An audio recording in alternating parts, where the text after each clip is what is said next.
Sup? Nismospoolin here. Totally not wearing a disguise because I'm totally not videoing 2 videos in one day.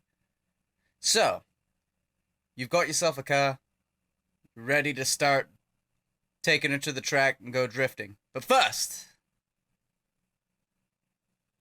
what do you gotta do to it so that you don't show up at the track looking like a dumbass? Don't worry. I got you.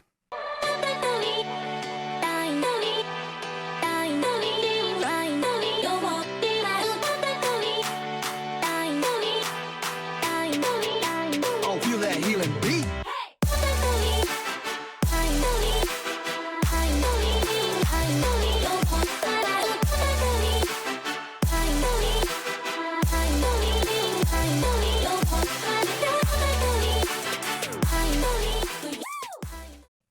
You've got your car. It's in your driveway. You've got your tools. You're ready to go. What should you do to your car before you go to your first drift event? The first thing that you should do is go over your car, make sure that everything is working as intended. So, flip her on, make sure that the engine runs, make sure the engine runs smoothly, there's no misfires, it's not leaking any fluids, make sure that the coolant is topped up, make sure that the engine or radiator fans come on when they're supposed to, pick her up on a jack, feel the front end, make sure the front end is nice and taut like a toiga, because you don't want nothing flying off while you're going around the track. So once you've gone through everything and you've made sure that your car is fit to drive aggressively, here's some stuff that you need to do to it. First of all, the car that you've picked, does it have a limited slip differential or does it have an open diff? Doesn't matter to me. Weld it. Weld the diff. Because most limited slip differentials, especially in cheap cars that you're buying just to drift, they're not going to lock up when you want them to. Most limited slip differentials that are old and have been beat on for 15, 20 years. They're not going to lock up right for you to be able to get a good slide out of them. So you might as well just weld it up anyway. So take your diff out, pop the cover off, inspect it, or make sure you drain out all the fluids before you pop the cover off, because then you're just going to cause a mess. Pop the diff out, drain out all the fluids, open it up, take a look at what you got in there. If you turn one side of the differential and the other one turns the opposite way, then you have an open differential. There's a lot of different ways for you to figure out whether you have an open diff or a limited slip differential, and it varies based on what car that you drive, but for the most part, it's common knowledge that if you have an open differential, when it's not hooked up to anything, and you turn one side and the other side goes the opposite way, then you have an open diff. Or if you hold onto one side and turn the input, and one still goes without offering any resistance to this hand, then you've got an open diff. That being said, weld your differential unless you've got something splendid in there. A brand new limited slip differential or a new car or something like that, or something that has under 100,000 miles on it, you might be able to get away with it.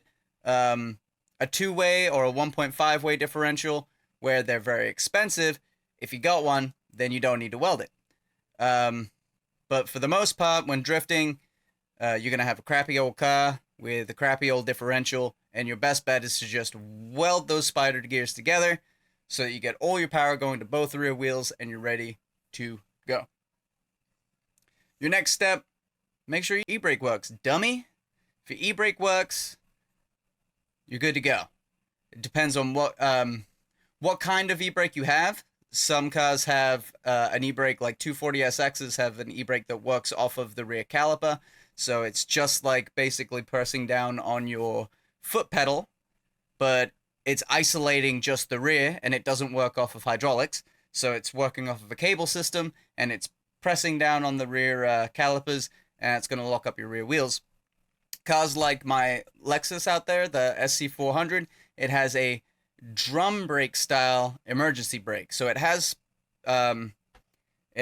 disc brakes all around, but the rears are bigger, so that on the inside of the disc brake they can fit a drum brake as well, and that's what your emergency brake is. It's just a drum brake back there. Not that great for drifting, but you can make it work. Just make sure that it's all adjusted properly and your shoes are nice and new. Usually the shoes aren't that bad on those style e-brakes because you don't get a lot of people ripping on them all the time and doing drifty things with them, especially when it's an old car, and most of the time older cars owned by older people, they're not going to be ripping on their freaking e-brake all the time. So those drum brake shoes are usually pretty good back there, so you can make it work. If you've got a little bit of money, you've got a little bit of time, you might want to invest in a hydraulic e-brake. And there's two ways that you can do a hydraulic e-brake. You can do an inline hydraulic e-brake, which uses your factory rear caliper. But a lot of people have some gripes about that, because when you pull on the e-brake, if it's an inline e-brake, and you push down on the foot brake at the same time, you lose your foot brake, or the pressure of you pushing down on the foot brake will rip the e-brake out of your hand, because you're using the same lines and system to operate your emergency brake. The second style, or the most commonly used style of hydraulic e-brake, is dual rear calipers.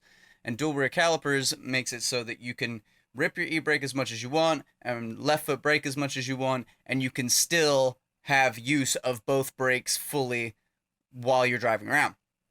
This is a little bit more expensive.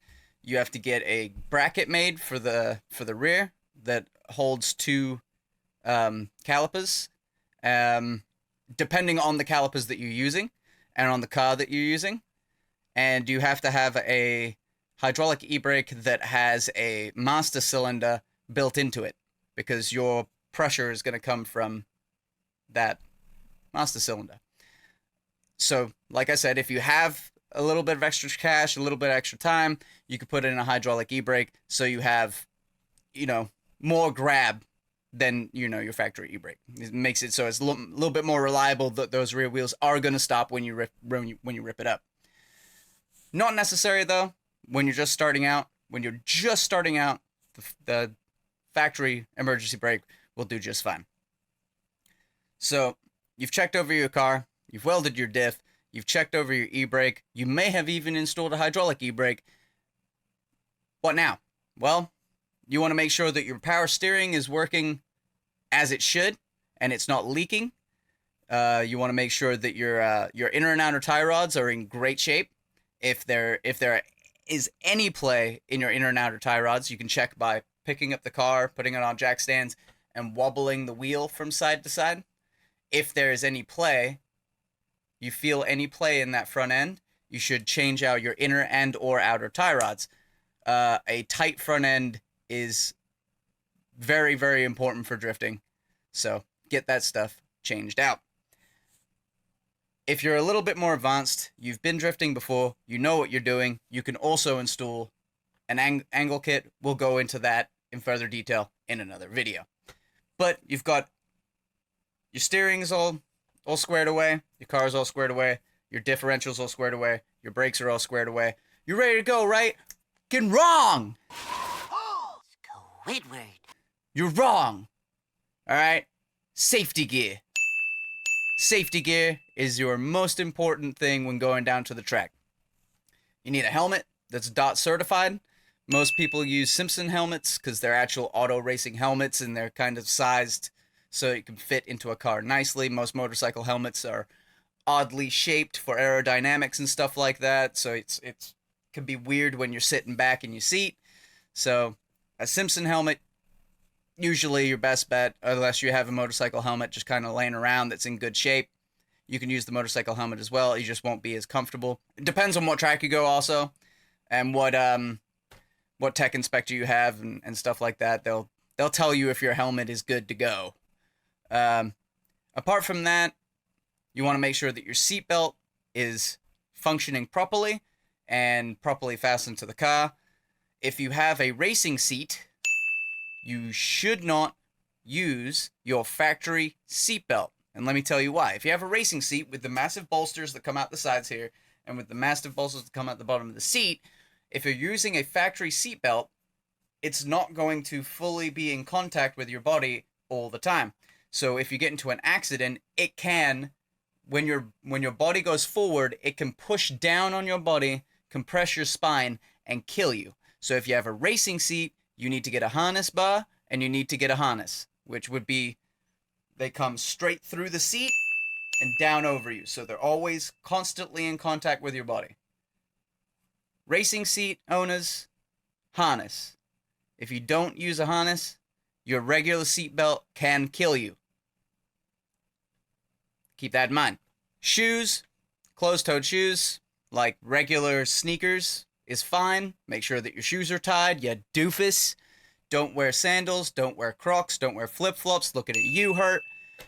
Just make sure that you're not being an idiot.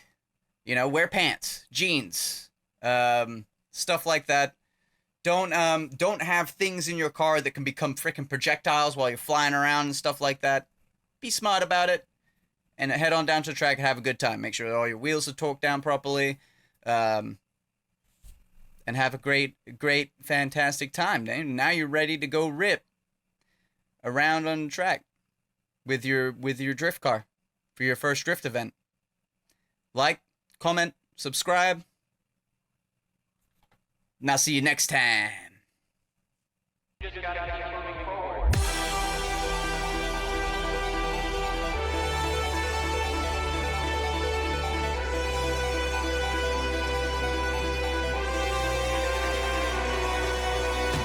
Attack commences in 10 seconds.